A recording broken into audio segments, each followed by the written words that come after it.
Bible and seen the word Jesus or God and found a footnote next to that word? Now, at the bottom of the footnote, you find it saying, some translations say he.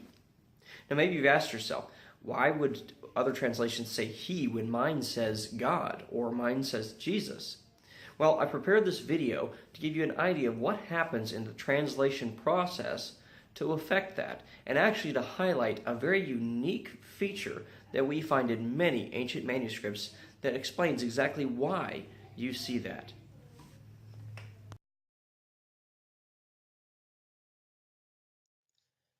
Nomina sacra is Latin for sacred name.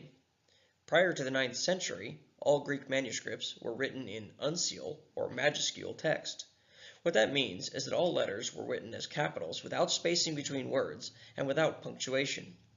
This style of Greek is very different than that which is learned by the average seminary student. If you haven't already noticed, it's also quite difficult to read even if you're familiar with Biblical Greek. Consider this English sentence. In all capital letters, without spaces, the meaning isn't entirely clear, is it? Does it say, God is nowhere? Or does it say, God is now here? Granted, those that are experienced in reading these manuscripts are adept at knowing which would be correct, but this gives you an idea of the difficulty majuscule text presents the translator. An additional difficulty, but a valuable tool, is the addition of the nomina sacra into the majuscule text. In the New Testament, there are a variety of Greek nouns used in reference to God or Jesus. There's theos, or theon, depending on its use.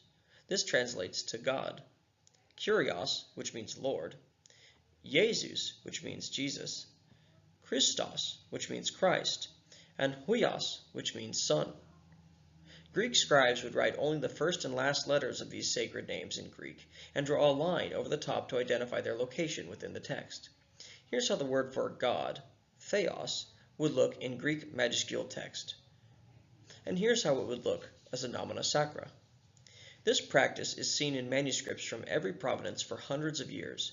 It was clearly a common practice, similar to the reverence early Jews placed upon the writing of the name Yahweh in Hebrew. Let's go back to the manuscript from earlier. Can you spot the nomina sacra? There's actually several, but here's one from the second line. You can clearly see that this is the nomina sacra for God, theon in the Greek. You can see the first and last letters of the word and the line drawn over the top.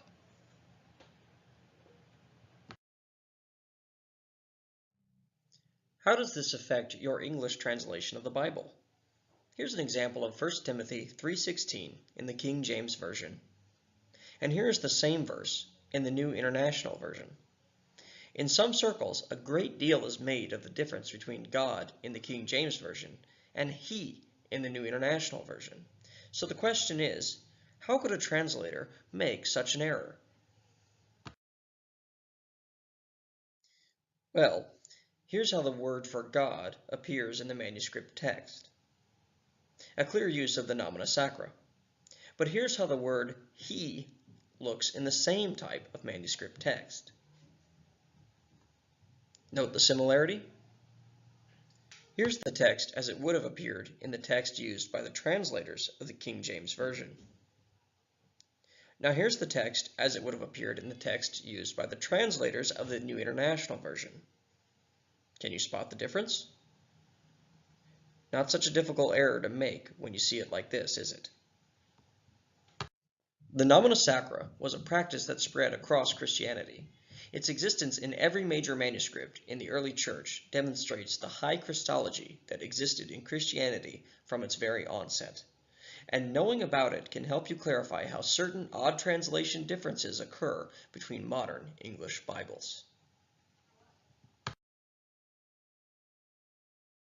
At Jesus.com, we believe that an informed church is an equipped church.